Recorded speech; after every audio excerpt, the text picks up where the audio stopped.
Mark ಬಗ್ಗೆ ಮಾತಾಡುವಾಗ ಮನ್ಸೊಳಗಡೆನೆ ಮಾತಾಡ್ಕೋಬೇಕು. ಗುರು mark teaser ಅಂತ ಹೇಳಿದ್ರೆ ಈ ಒಂದು ಶಾರ್ಟ್ ಅಂತೂ ಲಿಟ್ರಲಿ ಸಿಕ್ಕಾಪಟ್ಟೆ ಇಷ್ಟ ಆಯ್ತು ನನಗೆ.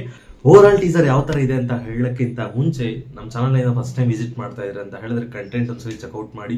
ಇಫ್ ಇನ್ ಕೇಸ್ ಕಂಟೆಂಟ್ ಇಷ್ಟ ಆದ್ರೆ ಸಬ್ಸ್ಕ್ರೈಬ್ ಮಾಡಿ. ಅಂಡ್ ಈಗ ಮಾರ್ಕ್ ಟೀಸರ್ ಬಗ್ಗೆ ಮಾತಾಡೋಣ.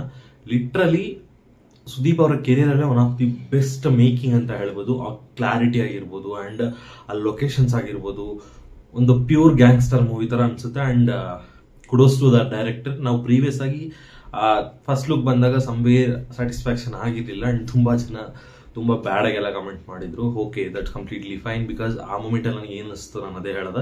ಅಂಡ್ ಈ ಟೀಸರ್ ಬಗ್ಗೆ ಮಾತಾಡಬೇಕು ಅಂತ ಹೇಳಿದ್ರೆ ಸ್ವಲ್ಪ ನೆಗೆಟಿವ್ಸ್ ಇದೆ, ಸ್ವಲ್ಪ ಪಾಸಿಟಿವ್ಸ್ ಇದೆ. ಪಾಸಿಟಿವ್ಸ್ ಮಾತ್ರ ನೋಡೋಣ ಫಸ್ಟ್. ಅಂಡ್ ಫ್ಯೂ ಶಾರ್ಟ್ಸ್ ಅಂತೂ literally next level goose bumps ಅಂತ ಇದೆ. ಇನ್ ಫ್ಯೂ ಶಾರ್ಟ್ಸ್ ಅಲ್ಲಿ ಇಲ್ಲಿ ಕಾಪಿನ ತರ ಅನ್ಸುತ್ತೆ. ಬಟ್ ಅವೆಲ್ಲ ಪಕ್ಕಕ್ಕಿಟ್ಟು ಮೂವಿ ಬಂದ್ಮೇಲೆ ಯಾವ ತರ ಇರೋದಂತ ಥಿಂಕ್ ಮಾಡೋಣ. ಅಂಡ್ ಸುದೀಪ್ ಸರ್ ಫ್ಯಾನ್ಸ್ ಇರೋದನ್ನ ನೋಡ್ತಿದ್ರೆ ದಯವಿಟ್ಟು ಗುರು ಬ್ಯಾಡೆ ಕಮೆಂಟ್ಸ್ ಮಾಡಬೇಡಿ ಗುರು. ಲಿಟ್ರಲಿ ತುಂಬ ಬೇಜಾರಾಗುತ್ತೆ. ಒಂದು ಕಂಟೆಂಟ್ ಮಾಡಬೇಕು ಅಂತ ಹೇಳಿದ್ರೆ ತುಂಬ ಕಷ್ಟಪಟ್ಟು ಮಾಡ್ತೀವಿ. ಒಂದು ಎಡಿಟ್ ಆಗಿರ್ಬೋದು, ತಮ್ನೇಲ್ ಆಗಿರ್ಬೋದು. ಇಫ್ ಇನ್ ಕೇಸ್ ಇಷ್ಟ ಆದರೆ ಸಪೋರ್ಟ್ ಮಾಡಿ. ಆ್ಯಂಡ್ ಓವರ್ ಆಲ್ ಆಗಿ ಟೀಸರ್ ಯಾವ ಥರ ಇದೆ ಅಂತ ಹೇಳಿದ್ರೆ